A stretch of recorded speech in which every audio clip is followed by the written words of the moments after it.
est devant la maison dans laquelle j'ai grandi. C'était un relais de poste à cheval au 19e siècle et c'est un vrai mas provençal. Et moi j'ai habité ici avec ma grand-mère et mes parents quand j'étais petite. C'est mon lieu de, je dirais, d'ancrage.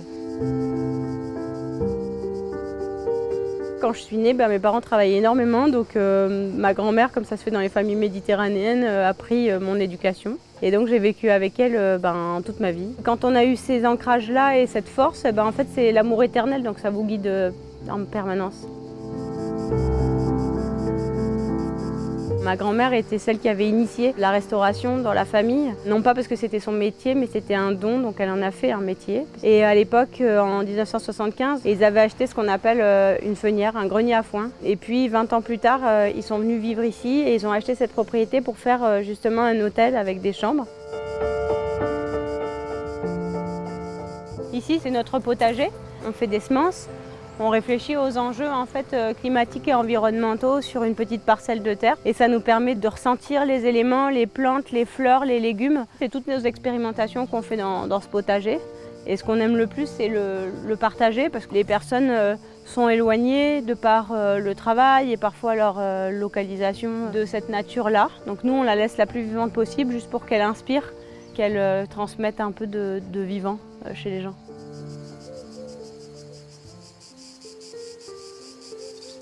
Le vivant, moi, je le conçois comme une énergie qui est là depuis très longtemps, qui anime toute chose, chez les animaux, tout ce qui compose le végétal et l'humain. C'est une énergie qu'on sent quand on est connecté à ça. Et moi, pendant longtemps, j'ai cherché à comprendre ça.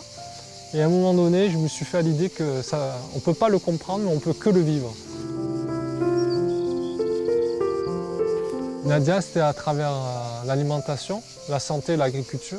Et je me retrouvais complètement là-dedans, en fait. Voilà, elle était là, notre vision.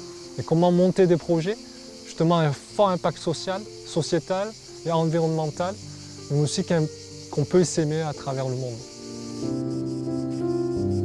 Quand j'étais petite, je suis née malade cœliaque. J'avais ce problème effectivement du gluten, du lactose aussi. Et j'avais un problème avec les disaccharides. J'ai vécu, oui, je me suis adaptée comme la nature, c'est-à-dire j'étais résiliente.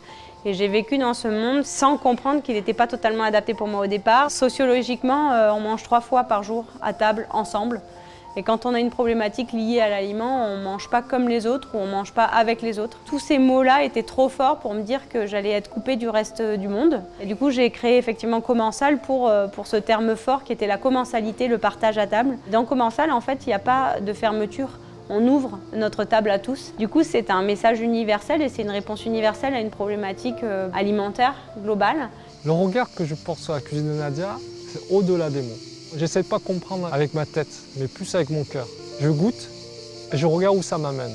Ça m'amène à un lâcher-prise, une sérénité du cœur, de la tête, de l'esprit et du corps.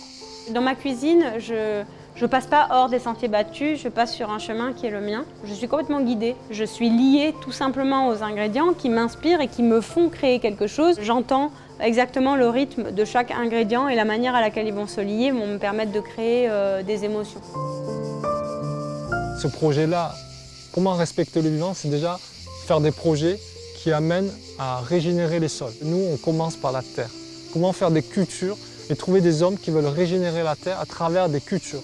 Une fois que ce vivant-là est dans le sol, on va mettre des plants, des semences qui respectent les mêmes cahiers des charges du vivant. Et ensuite, on va planter. Ici, on est dans une des parcelles du lycée agricole de l'Île-sur-la-Sorgue et on est surtout dans un champ de pois chiches, ma matière préférée. En 2050, 65% de la population mangera végétal. Donc on sait bien que la légumineuse, c'est un des ingrédients majeurs et que les gens se tournent vers ça. Et là, pour le coup, on peut créer un environnement des possibles. On ne passe plus par la coopérative pour la vente de nos légumes secs, parce que c'est un légume sec. Pratiquement l'ensemble de la production est vendu à Nadia. On a un contrat en fait, annuel. Et moi je trouve ça génial parce qu'on lie les 3 rôles des exploitations de lycée agricole, la production, la pédagogie Et puis l'animation et le développement du territoire. Je pense que les élèves sont sensibles à ça. Ouais. C'est une graine qui est semée.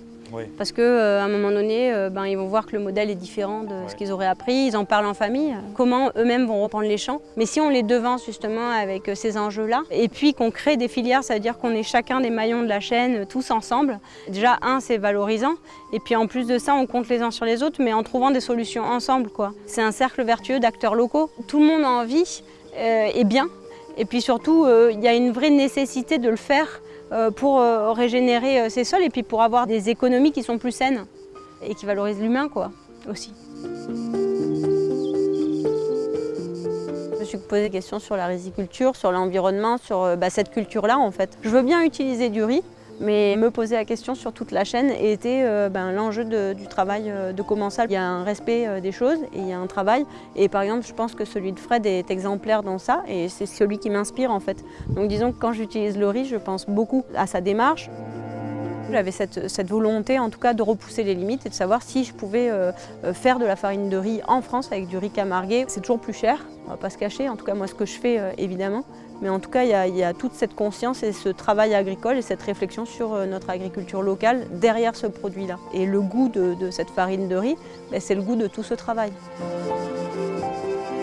D'être en polyculture élevage, ça veut dire que derrière ça on a déjà un système qui est en rotation et de me dire que je fais quelque chose qui pourra peut-être profiter aux générations derrière, oui bien sûr, c'est une certaine fierté que de dire voilà, on essaye de maintenir un patrimoine, une région, une culture, un écosystème. Il faut vraiment avoir une raison de se lever tous les jours, il n'y a rien de plus important. Et je pense que la base du travail de Nadia, c'est ça, c'est qu'elle sait pourquoi elle se lève tous les jours. Et j'admire ce type de personnes qui ont un projet et qui essayent de le porter jusqu'au bout. Par mon hypersensibilité, avec laquelle je suis née, j'ai un intestin sensible, j'ai un cerveau sensible, je suis quelqu'un de sensible. J'ai accepté qui j'étais et j'ai décidé de créer ce monde au goût meilleur. Ça s'est passé comme ça. Je suis porteuse d'un message, mais je ne suis pas tête d'affiche, ça ne m'intéresse absolument pas. On est une somme d'individus à avoir, moi j'appelle ça une communauté de destin. C'est tout un monde où ça passe par le cœur en fait. Et ce vivant-là, pour nous, c'est vraiment ça, c'est l'intelligence du cœur. Le collectif, il va s'agrandir. Et on aura des gens qui sont alignés avec ces valeurs-là, qui fait qu'on pourra impacter de plus en plus le monde. Le produit commensal, c'est un produit issu de la nature, de la grande nature avec un grand N. C'est cette immensité, on peut créer des entreprises qui reflètent complètement l'écosystème vivant. Une fois qu'on a ce produit-là, on le distribue et ensuite on espère les clients ressentent et que ça leur apporte au-delà du plaisir gustatif, des bienfaits que ce soit au niveau de la santé et surtout au niveau de leur conscience. En fait. C'est un produit qui pourrait faire exemple pour essaimer ce modèle entrepreneurial conscient et immense. Commensal est né ici sur le territoire région sud, mais c'est un projet universel par sa pensée, mais qui va le devenir par son modèle économique. Et mon but, c'est qu'il existe des commensals dans chaque contrée, dans chaque pays, et que tout le monde puisse être fier de son commensal.